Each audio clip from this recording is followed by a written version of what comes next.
Hasteko guk esan behar duguna da, duela urte bete, duela 12 hilabete, 11 alderdia jaiotzeko, eman genituen arrazoi guztiak, bertsi egin direla denborarekin. Iragarri egin genuen Eusko Alkartasuna eta Ezker Abertzalearen arteko konbergentzia bat, konfluentzia bat, hasiera batean ukatu egin zitzaigun hori, baina nik uste dut begibistan dagoela hori gertatu dela eta gertatzen ari dela.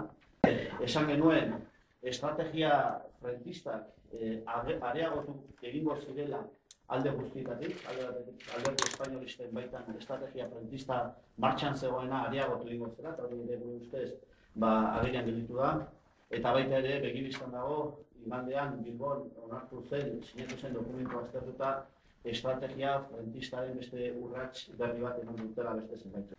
Aldarrikatu genuen abertzaletasun historiko eta erakundezaleak, guk ere ordezkatzen dugunak, gidaritza soziala eta politikoa berreskuratu. Garbi utzi nahi dugu, guk erabat errespetatzen dugula, errespetatzen ditugula ematen ari diren urratsak. Errespetatzeaz gain, gainera baita ere, guk uste dugu, modu honez baloratzen ditugu, neurri handi batean argigarri gertatzen delako, eta gure ustez, hemen argitasun falta zegoen euskal politikan, eta gure ustez, posturak argitzen doazen neurrien hori onuragarria da, eta hona da euskal politikak indentzarako. Eta beraz, guk gauza horiek modu positiboan irakurtzen ditugu, eta uste dugu positiboa dela. Eta baita ere, garbi utzi nahi dugu, guk onartu egiten ditugula Ezker Abertzaleak, bere baitan eman dituen hainbat urrats azken hilabetetan. Baina hori esan da, guk hainbat kritika egiten dizkiogu dokumentu honi, besteak beste, Euskal Herrian bizi dugun egoeraren inguruko relatoarekin ez dugulako bat egiten, politika erabat frentistak proposatzen dituelako etorkizunari begira, eta besteak beste etari ez zaiolako bat ere exigentziarik egiten. Gure ustez, gaur egun Euskal Herriak behar dituenak horiek baino urrats sendoagoak dira.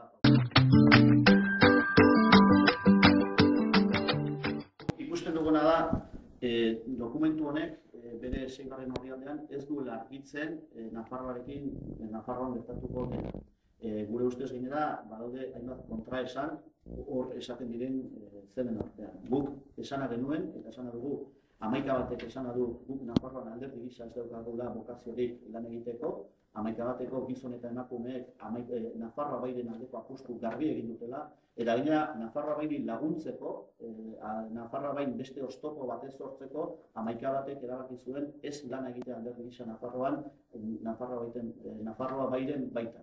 Horrek ez du esan nahi, ez gaudenik kezkatuta gertatuko dena inguruan, eta gure ustez, hurrengo asteetan, hurrengo hilabeteetan argitu egin beharko dute, batzuk zein besteek zer gertatuko den Nafarroa Bairekin. Guk kezkatuak daude, eta gure ustez gainera gure kezka honekin bat egiten dugu Nafarroa Bairen baitan, baina baita ere Nafarroako gizartean dagoen kezkarekin. Denborak erakutsiko du zer gertatuko den, baina 11 batek bere kezka adierazten dut besteak beste dokumentu honek ez duelako argitzen Nafarroan gertatuko dena.